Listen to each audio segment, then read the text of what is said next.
दो super power ममालिक की यानी कि हम बात करें पाकिस्तान की और यूनाइटेड स्टेट्स की अहम बैठक होने जा रही है। हमारे वज़ीर आज़म या शहबाज शरीफ अमरीकी सदर डोनाल्ड ट्रंप के साथ एक मुलाकात कर रहे हैं। ये 1-on-1 मुलाकात है। वाइट हाउस ने भी इसकी तस्दीक कर दी है और दोनों रहनुमाओं के दरमियान आलमी और इलाकाई मामलात पर तफसीली गुफ्तगू मुतवक्के है। इसके साथ साथ फील्ड मार्शल आसिम मुनीर का भी मुलाकात में शिरकत का इम्कान ज़ाहिर किया जा रहा है।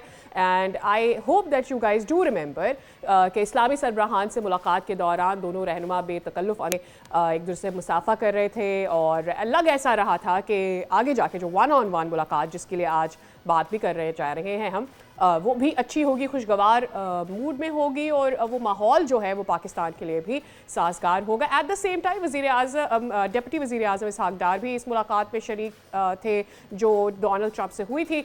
और दौरा न्यूयॉर्क में वज़ीर आज़म शहबाज शरीफ कल अब जनरल असम्बली से भी एक अहम खिताब करेंगे जिसमें गज़ा समेत पाकिस्तान को जो दरपेश मसाइल हैं उन पर भी फोकस रखा जाएगा। और इस मुलाकात के क्या असरात होंगे, क्या सूरत हाल बनने जा रही है। एंड लास्ट नाइट हमने देखा कि वज़ीर आज़म या शहबाज शरीफ ने जो क्लाइमेट के हवाले से एक दफ़ा बात की दोबारा से और कहा कि हम मुतहम नहीं हो सकते मुतहमिल कि हम बार बार कर्ज़ों की तरफ जाएं। पूरी दुनिया को ये सोचना होगा। पाकिस्तान एक हार्ड हिट मुल्क है जिसे बार बार फ्लड्स की वजह से, क्लाइमेट चेंज की वजह से नुकसान का सामना करना पड़ रहा है। तो दुनिया को इस तरफ अपना रुझान लेकर आना होगा और फोकस करना होगा कि किस तरह से क्लाइमेट चेंज को हम मौसर अंदाज में केटर कर सकते हैं। साबिक सफ़ीर मसूद खान साहब हमारे साथ मौजूद हैं। अस्सलाम वालेकुम Masood Khan Sahab, a very very good morning to you. This whole month has been really fruitful कहना चाहिए पाकिस्तान के लिए। ये जो टूर्स रहे हैं फ्रॉम सऊदी पाक म्यूचुअल डिफेंस पैक्ट से लेकर अभी जो अहम मुलाकातें चल रही हैं वज़ीर आज़म साहब की, आज एक 1-on-1 मुलाकात होने जा रही है उनकी सदर डोनाल्ड ट्रंप से भी। कल क्लाइमेट चेंज वाला खिताब भी आपने सुना होगा। इस पूरे माहौल को आप किस तरह से असेस कर रहे हैं? मैं समझता हूँ 2025 पाकिस्तान के लिए बहुत कामयाब साल रहा है, यानी पाकिस्तानी अमरीकी ताल्लुकात के तनाजुर में। और उसके अलावा जो है पाकिस्तान चीन ताल्लुकात, खलीजी रियासतों के साथ, सऊदी अरब के साथ हमारा मुआहदा हुआ और उसके बाद मईशत भी बेहतर हुई है। तो मजमूई तौर पर ये साल अच्छा रहा है। और अब जो सदर ट्रंप और हमारे वज़ीर आज़म की मुलाकात होगी उसका बड़ा जामे एजेंडा है जिसकी इत्तलात सबको मालूम है, लेकिन इस वजह से भी सबको मालूम है कि उसकी साल भर तैयारी होती रही है।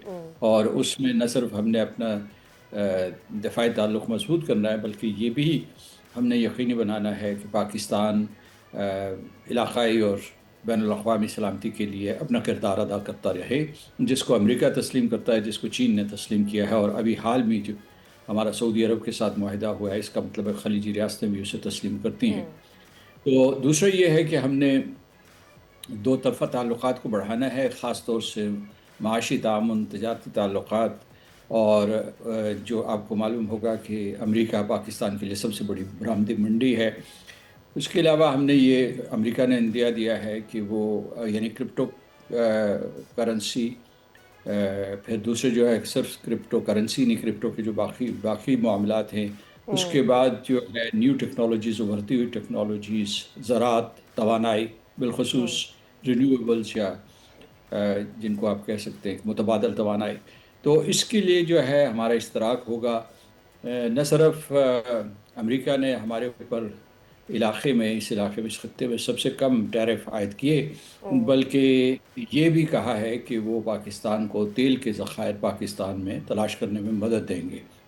तो ये पूरे का पूरा तनाजुर बनता है। क्लाइमेट चेंज के हवाले से आपने कहा, तो मैं ये कहूँगा कि पाकिस्तान ने 2022 के आखिर में जो क्लाइमेट से मुतालिक सरबराही कॉन्फ्रेंस हुई थी उसमें लॉस एंड डैमेज फंड मंजूर करवा लिया था। जी। अब ये दुनिया के सामने चैलेंज है, ख़ासतौर से वो लोग जो इमिशंस के ज़िम्मेदार हैं, वो लोग से मुराद वो ममालिक जो इमिशंस के ज़िम्मेदार हैं।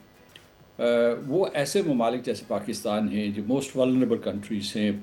पाकिस्तान 8 उन ममालिक में शामिल है जो मोस्ट वल्नरेबल कंट्रीज़ हैं क्लाइमेट के मौसमी तगैर की वजह से। तो उनके लिए मदद की जाए।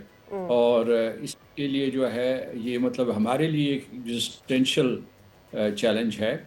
बाकी मुल्कों के लिए तो ये है कि उनके यहाँ इतनी शिद्दत से मौसमी तगैर ज़िंदगी के ऊपर, मईशत के ऊपर और उसके बाद لائیولیہڈس پہ، ہاؤسنگ پہ بالکل مسعود خان صاحب صحیح فرما رہے ہیں. اس سال بھی ہمیں اپروکسیمیٹلی $1.4 بلین کا نقصان بتایا جا رہا ہے.